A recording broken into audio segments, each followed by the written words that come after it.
आप सबको प्रभु यीशु मसीह के नाम से मेरा जय मसीह की। मैं परमेश्वर को धन्यवाद देता हूँ। परमेश्वर पिता ने बीते रात्रि को संभाला है, इस दिन को दिखाया। परमेश्वर पिता को धन्यवाद हो। मेरे साथ में आज की सुबह पढ़ सकते हैं भजन संहिता उसका 8 अध्याय उसका 3 पद। यह ऐसा लिखा है, जब मैं आकाश को जो तेरे हाथों का कार्य है और चंद्रमा और तारागण को जो तूने नियुक्त किए हैं देखता हूं। परमेश्वर पिता इस वचन के माध्यम से हम सबको आशीष दे।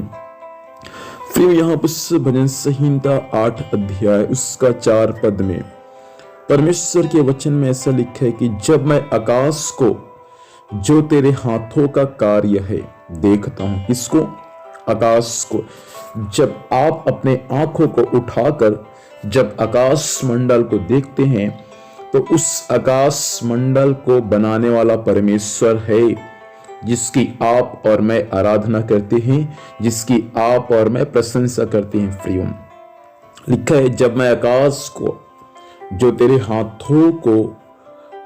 हाथों का कार्य है, मतलब परमेश्वर अपने हाथों से आकाश मंडल को बनाया। लिखा है तेरे हाथों का कार्य है, मतलब परमेश्वर आकाश मंडल को बनाया, मैं उसको देखता हूं।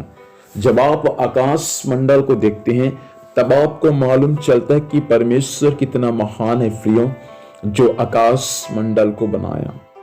और लिखा है आगे, और चंद्रमा और तारागण को जो तूने क्या किया, नियुक्त किया। अर्थात परमेश्वर जो है सूर्य को दिन के समय प्रकाश देने के लिए परमेश्वर नियुक्त किया, रात के समय परमेश्वर प्रकाश देने के लिए चंद्रमा और तारागण को नियुक्त किया। हम उसको आकाश मंडल में देखते हैं। आपको मालूम है हमारा परमेश्वर कितना अद्भुत है। रात के समय सूर्य नहीं उगता, दिन के समय चंद्रमा आपको दिखाई नहीं देता, दिन के समय आपको तारागण दिखाई नहीं देता, क्योंकि परमेश्वर ने हर एक चीज के लिए समय निर्धारित किया है, या परमेश्वर समय को नियुक्त किया है। फ्रियो यहां पर परमेश्वर की महिमा जो आकाश में होती है, परमेश्वर की महिमा जो इस पृथ्वी पर होती है, जब आप और मैं परमेश्वर के अद्भुत वचन को पढ़ते हैं तब आप और मैं इस बातों को समझ सकते हैं कि परमेश्वर कितना महान है जो आकाश मंडल को बनाया। परमेश्वर कितना अद्भुत है जो आकाश मंडल में सूर्य को, चंद्रमा को और तारागण को परमेश्वर क्या किया है, नियुक्त किया है। कितना महान परमेश्वर है, कितना अद्भुत परमेश्वर है, उसकी महिमा अपरंपार है। प्रियो जो परमेश्वर ने आकाश मंडल में एक नियुक्त समय सूर्य, चंद्रमा और तारागण के लिए परमेश्वर ने बनाया है।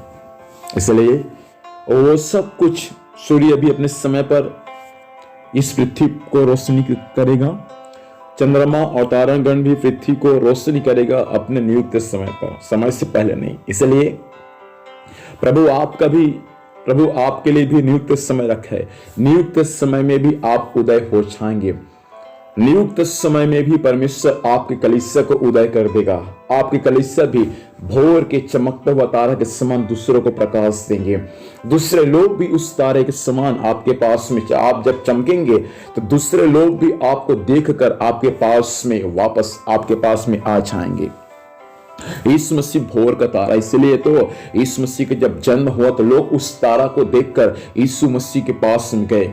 याद रखना, आप भी एक तारा के समान है। आप एक सूर्य, चंद्रमा और तारागण के समान है, जिसको परमेश्वर ने आपको नियुक्त किया है। तो याद रखना, आपके लिए परमेश्वर एक निर्धारित समय को रखा है, और उस समय के अनुसार आप भी एक दिन उदय हो जाएंगे, और बहुतों को भी आप अंधकार से निकालकर इन दिनों में प्रकाश में आप उनको लेकर आएंगे। जैसा आज आप प्रकाश में आए हैं, जैसा अंधकार से निकलकर आप ज्योति में आए हैं, वैसा आप बहुतों को भी उस अंधकार से निकालकर ज्योति में अवश्य लाएंगे, क्योंकि परमेश्वर आपके लिए भी एक समय निर्धारित करके रखा है, और उस समय के अनुसार मेरा परमेश्वर भी आपका उदय कर देगा। आंखों को बंद करें, प्रार्थना करेंगे। अनुग्रहकारी परमेश्वर पिताजी, धन्यवाद देते हैं स्वामी आपके वचन के लिए, जो वचन के अनुसार आपने बात किया प्रभु। आज ये वचन लोगों के जीवन में अधिक आयु से काम करने पाए प्रभु। सहायता कर प्रभु जी। आकाश जो आपके हाथों का काम है प्रभु, सूर्य चंद्रमा तारागण जिसको प्रभु आपने नियुक्त किया प्रभु जी, उसको दिन रात देखकर आपकी महिमा करते रहने के लिए सहायता कर। आज दिन में संभाल, स्वर्गीय सुरक्षा दे, जाने आने में सहायता कर, हर कार्य यीशु के नाम से सफल होने पाए। धन्यवाद, आपने ऐसे ही कर दिया, यीशु के नाम से मांगते हैं, आमीन। प्रभु हम सबको आशीष दे, सबको जय मसीह की। Praise the Lord.